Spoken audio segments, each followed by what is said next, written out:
All right, so as I said in the post, I don't have two Ikkyo omote, but you have to remember that the technique is supposed to be operating more energetically than it is physically. And as a result, external movements can be greatly reduced, okay? And because our ultimate goal is the reconciliation of the two minds, that skill, what that feels like and what that is actually determining how much of an angle or an external movement you do or don't do. Once you feel the two minds reconciled, you don't want to keep doing gross external movements. Also martially, so going from the physical component perspective, martially, the bigger your movements are, the less martial they're going to be. They have to be small because time and space is a luxury in human violence, okay? So a lot of times when I'm left to my own self, there's very little movement that an observer can see, but yet the reaction is exactly the same in the uke's body, and that's why, okay? So it looked to some that there's one version where I grossly bring his elbow in and then come around. I'll do it one more time. To some, it looked like there's a version A. I go to the right, he goes to the left, the elbow comes in, it passes me, and then I seek the fire spiral, okay? All I need to understand is not that angle of deviation looks with a right knee over here, followed by my left leg adjusting. I don't want to understand angle of deflection as always the elbow in like that. Angle of deviation means that I've cleared the line. That's all it means. I've cleared the line of attack. So as in the video, if I take the back leg and step, I've cleared the line. So he's here. Here's his linear line of attack. And as it's coming straight at me, if I deviate the back leg, and I have done angle deviation. I don't need to go 1, 2. I don't need to do that. So oftentimes I don't. Sometimes, as he's coming in, and that was all I did. I didn't move at all, but I did use angle deviation. That's even higher level. So same way here. Angle deflection is not the gross movement as it manifested. Angle deflection is he cannot come back the other way. That's what I'm trying to do. So it can be bring the elbow in, but I can make it, so for example, go to the right if you want. You see? That would be the Aikido. This way he can go to the right. Okay? But as he pushes and I lock his elbow out, he can't go to the right. So he pushes and I lock the elbow out. It's very subtle. Boom, that's it. He can't go to the right now. Can't go to the right. So it looks like this is one version. And this is the other version, but it's not. It's not. He still can't go to the right.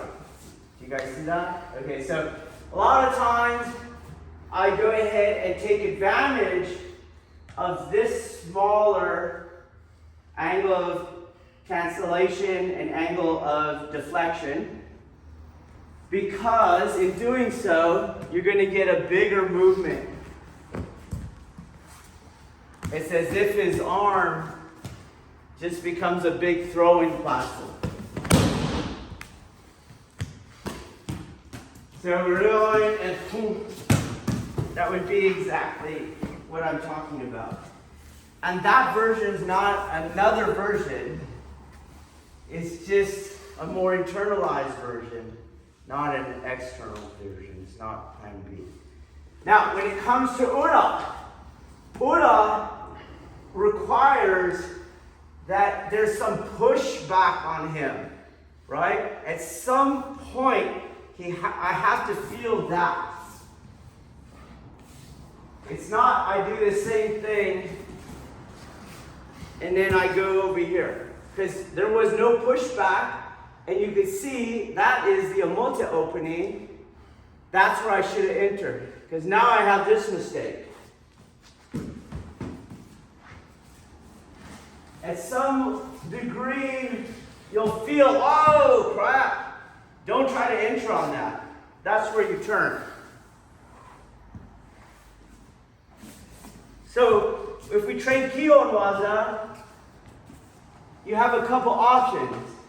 Your uke recognizes when you're going to do ura, like for example, you did two omote, now comes ura. They provide that catalyst to make tactical sense of the ura.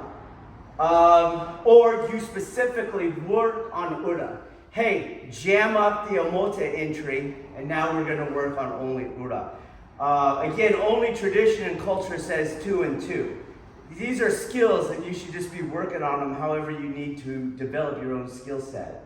So you don't have to always do omote every time you do ura, which we don't train like that.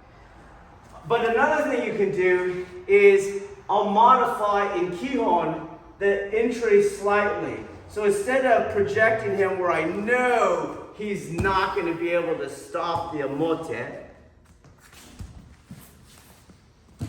I project him more around me. Boom, this way. He's coming more around me. You see, making this turn, the omote turn, quite difficult to do, but not the ura turn. It's not ideal because energetically it's artificial, but mechanically it'll help teach somebody where is the irimi on the ura version, okay? It's not where the omote version is, all right? So again, one, I kind of bring him more past me.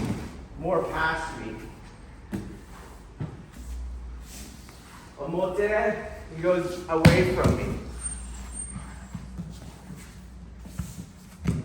Ura, he goes more around me. Okay? But that doesn't have anything to do with, there is an angle of deflection regardless on his arm, contrary to my angle of deviation. If I move to the right, internally, on the subtler version, he still can't go to the right, making it still a sound principle and really the same technique, not two different variations, okay? All right.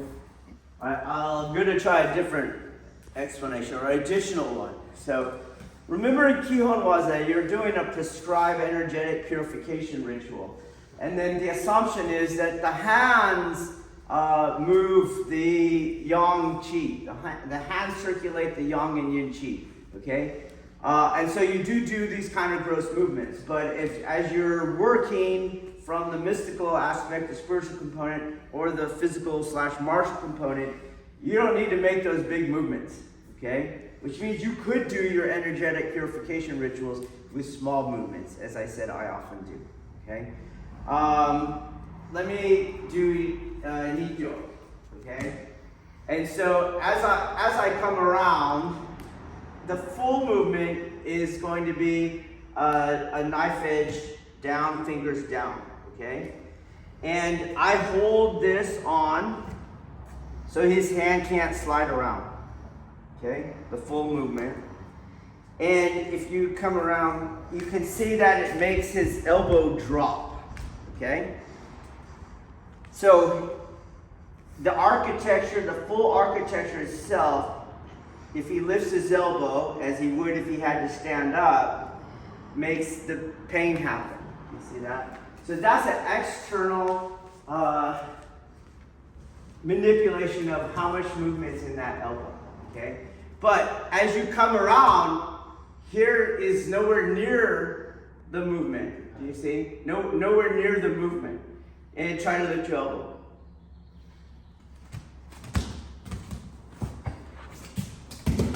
Okay, so what's happening is usually on the external version, people just send inertia, momentum into the parts they're touching. But even on the full movement of the kihon waza, so feel that, and now feel this, you see?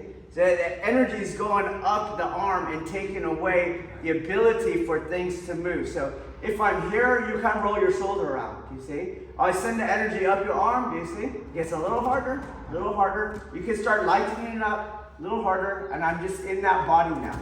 Okay? And that's how I send energy from wherever I'm touching, and I send it into the center. Boom. So energy has to be able to traverse the human body, okay? And you can achieve the same thing. I can't move my elbow. I can't rotate a full unimpinged 360 degrees of the shoulder without actually having to stop the shoulder. Do you get it? And that's what you're doing in this one. So it looks like I'm doing Chiba's version this way, but I'm not. Because even as I'm moving, and even if as this hand is coming this way, the energy is, I'll demonstrate what I'm doing grossly. It's going like this, you see? There's a turn there that makes that elbow come in. And so he's going to let me get to the outside of him. And then I let him get past me, and then I do the technique. So if you look, it looks like his arm is like that. But there's an energy that's spiraling up his arm that without moving it like this, prevents him from turning it this way. Which is exactly what you do in the gross movement, where you make the elbow come in. Okay? All right. Thank you very much. Thank you.